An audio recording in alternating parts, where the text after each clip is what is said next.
इस मामले में इंडिया को तबर्रा करने का बखुदा कोई मूड नहीं है, इसलिए कि उसने कम से कम एक अटेम्प्ट तो किया।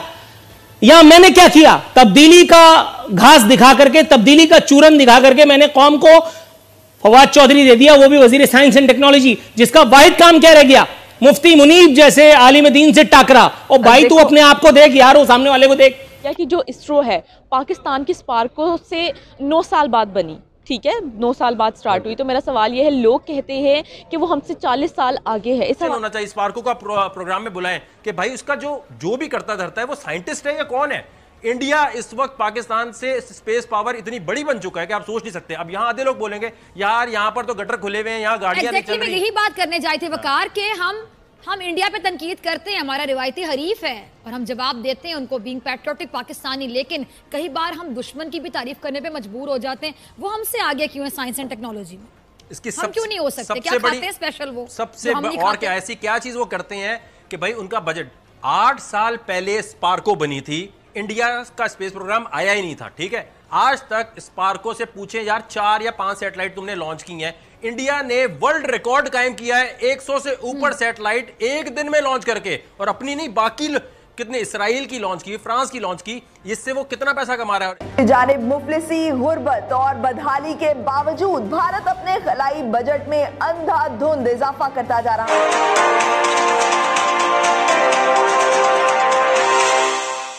Indian ISRO versus Pakistani Suparco. Pakistani public reaction on Indian ISRO, also Pakistani media reaction on Indian ISRO versus Suparco. जी हाँ दोस्तों, आप इस वीडियो में देख पाओगे पाकिस्तानी मीडिया किस तरह जलन से तड़प उठा है इंडियन ISRO के ऊपर, क्योंकि जब सुपार्को लॉन्च हुई थी तब तो इंडिया की सुपार्को लॉन्च भी नहीं हुई थी। उसके 8 साल बाद जब इंडिया की ISRO आई और दुनिया में इतना तहलका कर दिया कि वर्ल्ड रिकॉर्ड कायम कर दिया है दोस्तों, जिस वजह से पाकिस्तानी मीडिया पूरा मातम छा गया है दोस्तों। और साथ ही साथ पाकिस्तानी मीडिया किस तरह अपने देशवासियों को गाली देती है, अपने देश के साइंटिस्ट लोगों को गाली देती है, आप इस वीडियो में देख पाओगे दोस्तों। तो दोस्तों ये वीडियो आप लास्ट तक जरूर देखिएगा, यह बहुत ज़्यादा इंटरेस्टिंग होने वाला है। हम आपको मिलेंगे नेक्स्ट वीडियो के साथ, धन्यवाद। अच्छा मैडम माफ कीजिएगा, मैं माजरत चाहता हूं, फवाद चौधरी साहब इंडिया पर तबर्रा करते पाए गए, बता रहे थे कि भारत का चांद मिशन नाकाम, जो काम आता नहीं क्यों करते हो, पंगा नहीं लेना चाहिए था। दूसरा कहते हैं कि भारत अब सिर्फ बॉलीवुड फिल्म के जरिए ही चांद पर पहुंच सकता है। मेरा ख्याल है भारत को भी 2-4 फवाद चौधरी अगर मिल जाएं जो हर आने वाले प्राइम मिनिस्टर को यहीं से बैठे बैठे चांद पर पहुंचा दें और एक जबरदस्त किस्म की माल बनाने वाली अच्छी मिनिस्ट्री काबू कर लें। क्या ख्याल है, इनको जरा रेंटल पावर की तरह से चलाने का इरादा है, जरा इनकी गूंज भी इंडिया तक जाए, कुछ उनका भी बेड़ा गर्क हो, सब हमारे ही नाम में लिखा हुआ है क्या? देखें, इसको आप इस पैराए में लें कि जो इंडिया जो जिस तरह से मज़हका खेज़ और जिस तरह से इंडिया का मीडिया मैं कहती हूँ सो इमेच्योर, वो जिस तरह के स्टेटमेंट्स देते हैं, तो ये इट वो सो फनी और ये उनके लिए अच्छी एक जवाब था, क्योंकि वो तो जिस तरह से बात का बतंगड़ और तमाशा बनाते हैं और जिस तरह से वो कश्मीरियों पे जुल्म कर रहे हैं, और अगर उनका वाकई ये नाकाम ना होता तो आप सोचें कि इंडिया ने इस पे भी कितना वावेला करना था। तो इट्स गुड, अगर हमारा दुश्मन उसकी एक नाकामी हुई है, वो किस पैराए में भी हुई है, तो उसको सेलिब्रेट कर रहे हैं, तो नो हार्म। और हम मतलब इसमें कोई ऐसा नहीं है कि जिसपे टॉक शोज किए जाएं और जिसपे मतलब इस तरह से बात की जाए। मुझे तो समझ नहीं आ रही how to answer you, but ये मैं भी अगर हूँ, ये उन्होंने पता है क्या, ये मेरी यूएसपी तो मैं भी कहूंगी चले जी अच्छा हुआ, उसी तरह का जवाब था। मैडम ये मेरी यूएसपी है, मैं इसे कॉम्प्लीमेंट के तौर पे लेता हूँ, how to answer my question. लेकिन ये मैं आपको एक बताता हूँ हम किस तरह से इसको रिस्पॉन्ड करना चाहिए हमें। मतलब बुग़्ज़ मुआविया में जबरदस्ती मैं इंडिया में तबर्रा करने में ना मैं सबसे ज्यादा आगे रहता हूँ अल्हम्दुलिल्लाह। ये मेरी मतलब एक पैशन है, इंडिया बैशिंग मेरा एक फेवरेट सब्जेक्ट है। मुझे इस मामले में इंडिया को तबर्रा करने का बखुदा कोई मूड नहीं है, इसलिए कि उसने कम से कम एक अटेम्प्ट तो किया। या मैंने क्या किया, तब्दीली का घास दिखा करके, तब्दीली का चूरन दिखा करके मैंने कौम को फवाद चौधरी दे दिया, वो भी वजीर साइंस एंड टेक्नोलॉजी, जिसका वाहिद काम क्या रह गया, मुफ्ती मुनीब जैसे आलिम दीन से टाकरा। और भाई तू अपने आप को देख यार, वो सामने वाले को देख, तेरे ऐसे वो जामे पहनता है।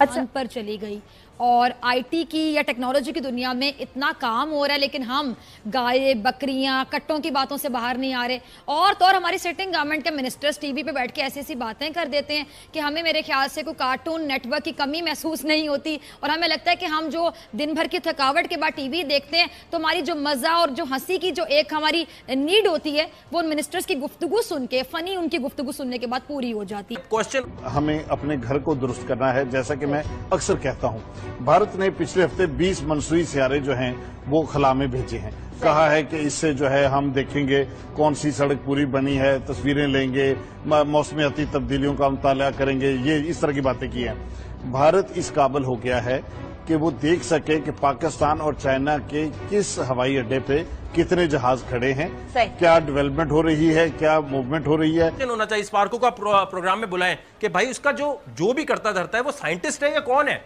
इंडिया इस वक्त पाकिस्तान से स्पेस पावर इतनी बड़ी बन चुका है कि आप सोच नहीं सकते। अब यहाँ आधे लोग बोलेंगे यार यहाँ पर तो गटर खुले हुए हैं, यहाँ गाड़ियां नहीं चल रही। यही बात करने जाए थे वकार के हम इंडिया पे तनकीद करते हैं, हमारा रिवायती हरीफ है और हम जवाब देते हैं उनको बीइंग पैट्रियोटिक पाकिस्तानी, लेकिन कई बार हम दुश्मन की भी तारीफ करने पे मजबूर हो जाते हैं। वो हमसे आगे क्यों है साइंस एंड टेक्नोलॉजी में?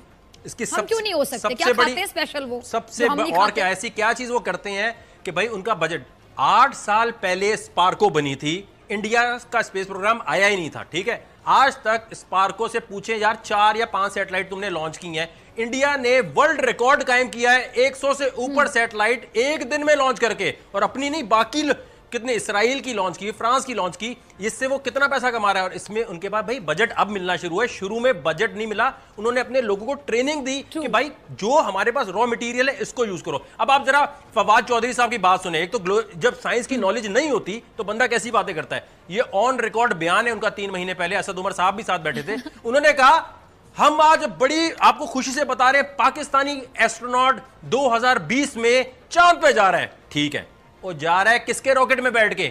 चाइना के रॉकेट में बैठ के जा रहा है, घूमने जा रहा है। ओ भाई अगर वो चला भी गया तो मुल्क की मईशत में क्या ऐड करेगा? ये कोई ग्लोरीफाई करने वाली चीज है? या तो आपने अपना रॉकेट बनाया होता। आपके पास अपना लॉन्च पैड नहीं है, और ये बजट का चक्कर नहीं है, सही साइंटिस्ट वहां पर नहीं है जिनको अथॉरिटी मिली हो जो कर सके। यार ये बयान होता है। आप देखिए, से आपकी क्या राय है? पर्सनली तो मेरा यही ख्याल है कि उनकी ऑब्वियसली गिवन द साइज जो इतना उनका है सारा, तो ऑब्वियसली उनकी एडवर्टाइजमेंट वगैरह भी ज़्यादा है, लेकिन ऑब्वियसली उन्होंने अभी एक मिशन किया है अपना, विच टर्न्ड आउट थोड़ा सा फेल्ड मिशन हुआ था, लेकिन एटलीस्ट दे आर ट्राइंग। हमारे एंड से कोई अभी एज सच कोई इस तरह की हमने कभी खबर नहीं सुनी कि कोई आई है। अपने पॉलिटिकल पार्टी अपने मुल्क के बारे में सोच रही होती है। यहाँ पे हमारी जो जितनी पॉलिटिकल पार्टीज़ हैं वो कभी भी अपने मुल्क के बारे में नहीं सोच रही, जिसकी वजह से वो उनकी जो प्रायोरिटीज़ हैं वो सेटल हैं कि हमने अपने 20 साल बाद 25 साल बाद अपने मुल्क को कहाँ लेके जाना है। दैट्स वाई वो अपने आप को वही हिसाब से मैनेज कर रहे हैं, ठीक है। लेकिन हमारे यहाँ पे क्या मसला है, हम अभी रोटी कपड़ा मकान के चक्कर से बाहर नहीं जा रहे। मेरी राय है कि इंडिया का जो है वो अपना बजट को कंट्रोल करते हैं और वो अलग अलग चीज़ों को तवज्जो देते हैं, उनका बजट अलग अलग चीज़ों पे जाता है। ये हमारी थोड़ी सी वीकनेस है कि हम पाकिस्तान में अपने बजट को इस तरह कंट्रोल नहीं करते और इस पर्टिकुलर चीज़ को तवज्जो नहीं देते। हमने अभी तक एक भी रॉकेट नहीं बनाया, और अगर इंडिया की बात की जाए तो इंडिया अपने रॉकेट जो हैं ख़ुद तो अपने सैटेलाइट्स अपने रॉकेट के थ्रू भेजते हैं, लेकिन वो फॉरेन कंट्रीज़ के भी जो सैटेलाइट्स हैं वो भी अपने रॉकेट के थ्रू भेजते हैं। तो मेरा सवाल आपसे ये, और जिनसे उनकी इकॉनमी और फॉरेक्स रिजर्व बेहतर हो रहा है तो ऑब्वियसली वो अपने जो है इकॉनमी पे भी कंट्रीब्यूट करेंगे। तो सवाल ऐसा आए कि वो बना पाए और मतलब इस मुल्क को एक बैलेंस और तरीके से चला पाए, तो मे बी ये मुल्क तरक्की की राह पे जा सकता है और ये काम कर सकता है।